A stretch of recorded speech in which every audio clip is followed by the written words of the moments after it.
Hello friends, good morning all of you. आज की इस वीडियो में हम चर्चा कर रहे हैं केंद्र राज्य के संबंधों का मूल्यांकन। इससे पहले की वीडियो में हम पढ़ चुके हैं केंद्र राज्यों के संबंधों के बारे में, जिसमें हमने केंद्र राज्य के संबंधों के 3 विषयों पर चर्चा की है। केंद्र राज्य के विधायी संबंध, केंद्र और राज्यों के प्रशासनिक संबंध, केंद्र व राज्यों के वित्तीय संबंध।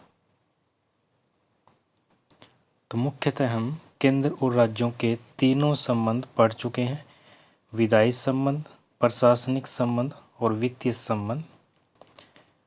तीनों ही संबंध पढ़ने से हमें केंद्र और राज्यों के मूल्यांकन के बारे में पता चल जाता है। और आज की इस वीडियो में हम केंद्र और राज्यों के मूल्यांकन के बारे में पढ़ेंगे। केंद्र और राज्य के संबंधों के मूल्यांकन से हमें पता चलता है कि वैधानिक क्षेत्र में केंद्र शक्तिशाली है। वैधानिक क्षेत्र में केंद्र अधिक शक्तिशाली है राज्य की तुलना में। जब हमने केंद्र और राज्यों के वैधानिक संबंध पढ़े तब भी हमें पता चल गया था कि वैधानिक क्षेत्र में केंद्र अधिक शक्तिशाली है राज्य की तुलना में। किस प्रकार से केंद्र राज्य की तुलना में अधिक शक्तिशाली है वैधानिक क्षेत्र में? केंद्र सरकार और राज्य सरकारों की परस्पर वैधानिक संबंधों का अध्ययन करने से यह स्पष्ट हो जाता है कि संविधान ने, कॉन्स्टिट्यूशन ने केंद्र को वैधानिक क्षेत्र में बहुत ही अधिक शक्ति दी है, शक्तिशाली बनाया है, पावरफुल बनाया है। संघीय सूची में अंकित विषय संख्या में बहुत ही ज़्यादा अधिक हैं और महत्व के पक्ष में भी ये विषय राज्य सूची में दिए गए विषयों की अपेक्षा बहुत ही ज़्यादा महत्वपूर्ण है। राज्य सूची में दिए गए नियम भी केंद्रीय सरकार के नियंत्रण से मुक्त नहीं है। कई स्थितियों में केंद्र सरकार उन विषयों पर कानून का निर्माण कर सकती है। समवर्ती सूची में दिए गए विषयों के संबंध में केंद्र सरकार का प्रभुत्व रहता है। केंद्र सरकार इसमें अधिक शक्तिशाली रहती है। इन बातों के अतिरिक्त, इन बातों के अलावा अवशिष्ट शक्तियाँ केंद्र सरकार को ही सौंपी गई है। राज्य सरकार की वैधानिक शक्तियों का क्षेत्र सर्वथा ही सीमित रखा गया है, लिमिट में रखा गया है। राज्य सरकार की ऐसी स्थिति संघात्मक प्रणाली की आत्मा के विरुद्ध है। तो केंद्र और राज्यों के वैधानिक क्षेत्र से हमें पता चलता है कि केंद्र और राज्यों में सेंटर अधिक शक्तिशाली है स्टेट की तुलना में। नेक्स्ट है राज्य सरकारों के कानून राष्ट्रपति की स्वीकृति के लिए सुरक्षित रखने की व्यवस्था। केंद्र और राज्यों के संबंधों के मूल्यांकन से हमें यह भी स्पष्ट होता है कि राज्य सरकारों के कानून राष्ट्रपति की स्वीकृति के लिए भी सुरक्षित रखे जा सकते हैं। वैधानिक शक्तियों के विभाजन के संबंध में एक और पक्ष विचारणीय है। राज्य विधानमंडलों द्वारा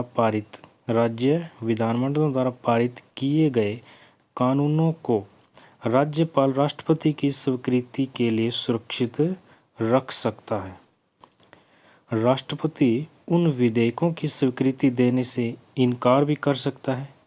राज्यपाल केंद्रीय सरकार के परामर्श से राष्ट्रपति द्वारा नियुक्त किए जाते हैं। केंद्र द्वारा नियुक्त किए हुए राज्यपाल केंद्रीय सरकार को प्रसन्न करने के लिए, खुश करने के लिए राज्य विधानमंडल द्वारा पास किए गए किसी भी कानून को राष्ट्रपति की स्वीकृति के लिए सुरक्षित रख सकते हैं। तो इस प्रकार से केंद्र और राज्यों के इस संबंधों के मूल्यांकन से हमें इस बात का भी आभास होता है कि राज्य सरकारों के कानून राष्ट्रपति की स्वीकृति के लिए सुरक्षित रखने की व्यवस्था भी संविधान में की गई हैं। नेक्स्ट है, संविधान में संशोधन करने की शक्ति केंद्र के पास है। केंद्र और राज्यों के संबंधों से हमें इस बात का भी पता चलता है कि भारतीय संविधान में संशोधन करने की शक्ति में भी अधिक शक्तिशाली केंद्र है राज्य की तुलना में। संविधान में संशोधन करने के संबंध में राज्य विधानमंडल पहल नहीं कर सकता। संविधान के थोड़े बहुत अनुच्छेद ऐसे हैं जिनमें संशोधन करने के संबंध में राज्य विधानमंडलों की स्वीकृति ली जाती है। संविधान के काफ़ी बड़े भाग में संशोधन करने के लिए राज्य विधानमंडलों को कोई भी शक्ति प्राप्त नहीं है। यहाँ तक कि नए राज्यों का निर्माण करना, राज्यों के नाम में परिवर्तन करना या उनकी सीमाओं में बाउंड्री में परिवर्तन करने का अधिकार भी केवल और केवल केंद्रीय संसद के पास है। इस प्रकार स्पष्ट है कि वैधानिक और संवैधानिक क्षेत्र में राज्यों की अपेक्षा केंद्र सरकार की स्थिति बहुत ही अधिक शक्तिशाली है। तो केंद्र और राज्यों के संबंध के मूल्यांकन से हमें इस बात का भी पता चलता है कि भारतीय संविधान में संशोधन करने की जो शक्ति है उसमें केंद्र अधिक शक्तिशाली है। हमें पता है कि भारतीय संविधान में हम संशोधन भी कर सकते हैं। अनुच्छेद 368 के तहत भारतीय संविधान में संशोधन किया जाता है और भारतीय संविधान में संशोधन 3 प्रकार से किया जा सकता है। संसद के साधारण बहुमत के द्वारा, संसद के 2/3 बहुमत के द्वारा, संसद के 2/3 बहुमत और आधे राज्यों के विधानमंडल के द्वारा। तो इस प्रक्रिया से हमें पता चलता है कि राज्य से केवल और केवल तीसरी प्रक्रिया में ही पूछा जाता है, बाकी की 2 प्रक्रिया में नहीं पूछा जाता। लेकिन संसद तीनों ही प्रक्रिया में भागीदार रहती है, भाग लेती है। तो इस प्रकार से संविधान में संशोधन करने की जब बात आती है तो उसमें केंद्र अधिक शक्तिशाली है राज्य की तुलना में। नेक्स्ट है, प्रशासकीय संबंधों में केंद्र की श्रेष्ठता। केंद्र और राज्यों के संबंध के मूल्यांकन से हमें इस बात का भी आभास होता है कि प्रशासकीय संबंधों में, प्रशासनिक संबंधों में भी केंद्र अधिक शक्तिशाली है राज्य की तुलना में। वैधानिक क्षेत्र की भांति प्रशासनिक क्षेत्र में भी, वैधानिक क्षेत्र की भांति प्रशासनिक क्षेत्र में भी केंद्र सरकार की स्थिति प्रभुत्व वाली है, शक्तिशाली है, पावरफुल है।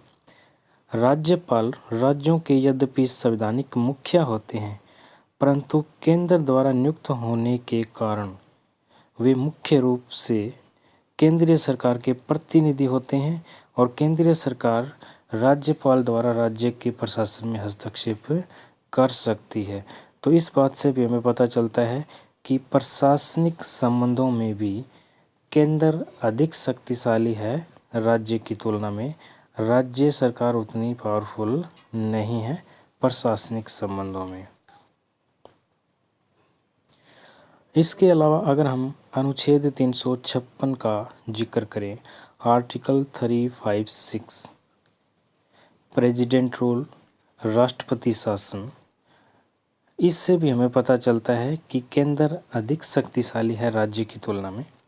संविधान के अनुच्छेद 356 के अनुसार राष्ट्रपति किसी भी राज्य में संवैधानिक मशीनरी असफल होने पर उस राज्य में राष्ट्रपति शासन की घोषणा कर सकता है और राष्ट्रपति उस राज्य में राष्ट्रपति शासन लगा सकता है और उस राज्य में राज्य सरकार को भंग कर सकता है।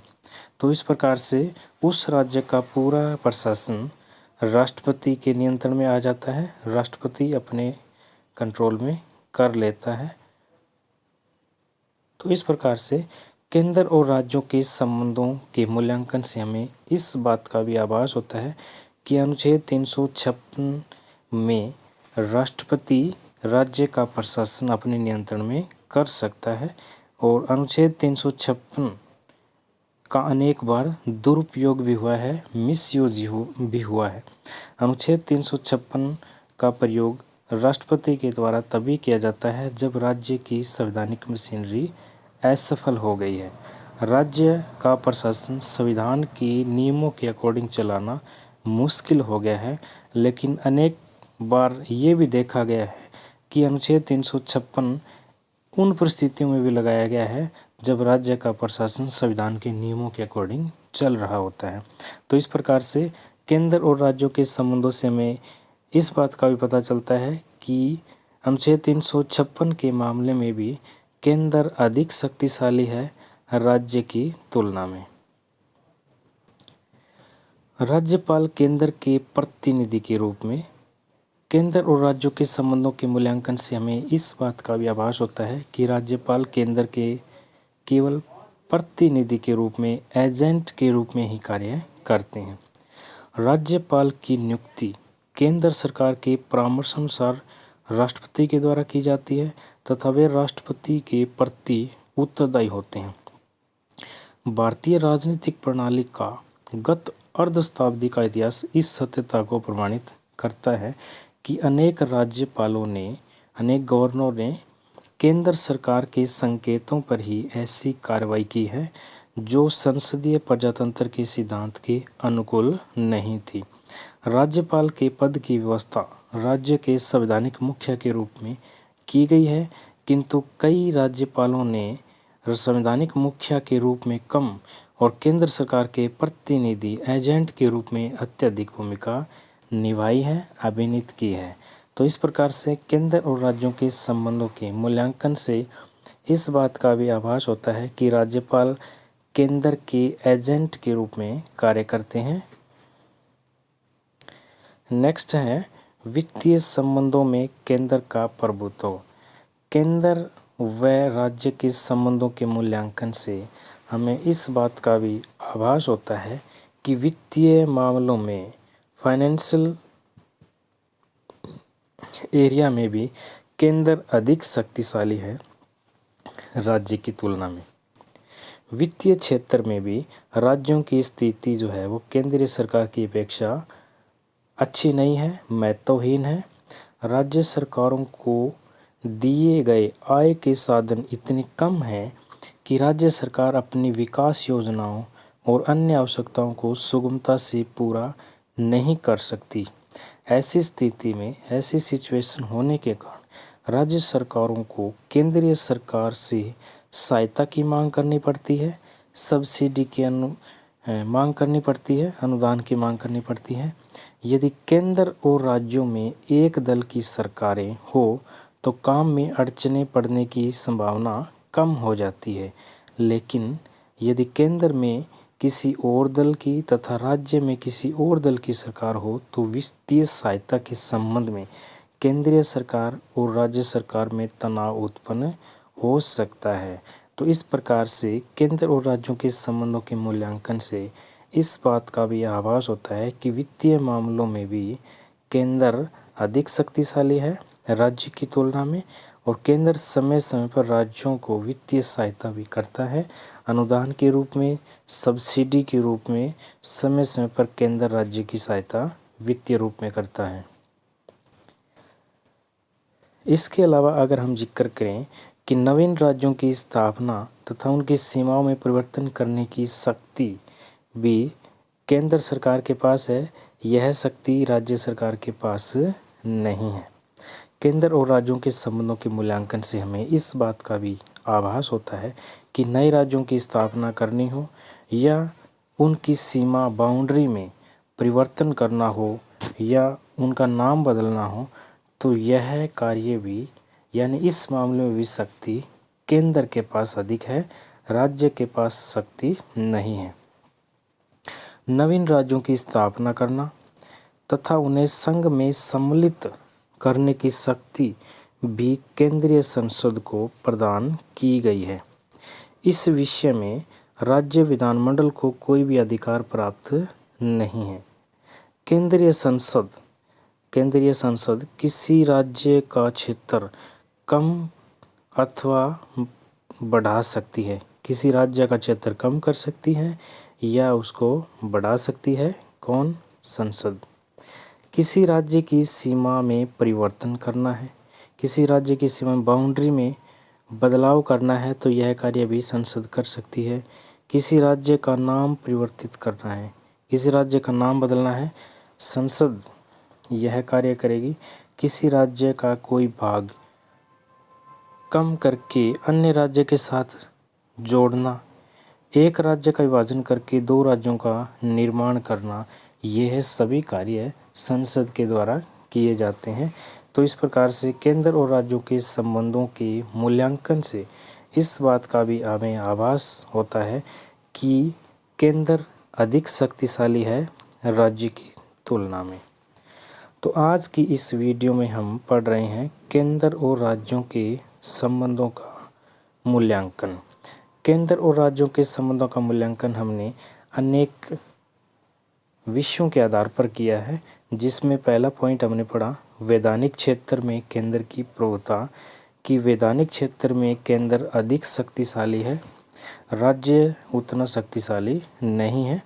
इसके अलावा हमने देखा कि राज्य सरकारों के कानून राष्ट्रपति की स्वीकृति के लिए भी सुरक्षित रखने की व्यवस्था की गई है, यानी कि यहाँ भी केंद्र अधिक शक्तिशाली है राज्य की तुलना में। संविधान में संशोधन करने की शक्ति भी केंद्र के पास है, यानी यहाँ भी केंद्र अधिक शक्तिशाली है राज्य की तुलना में। प्रशासकीय संबंधों में केंद्र की श्रेष्ठता, प्रशासनिक संबंधों में भी केंद्र अधिक शक्तिशाली है, पावरफुल है राज्य की तुलना में, स्टेट की तुलना में। अनुच्छेद 356 का दुरुपयोग, अनुच्छेद 356 के दुरुपयोग के द्वारा भी केंद्र राज्य में आपातकाल की घोषणा कर सकता है, प्रेसिडेंट रूल लगा सकता है। यहाँ भी केंद्र अधिक शक्तिशाली है राज्य की तुलना में। राज्यपाल केंद्र के प्रतिनिधि के रूप में भी काम करता है। इस बात से भी हमें पता चलता है कि केंद्र अधिक शक्तिशाली है राज्य की तुलना में।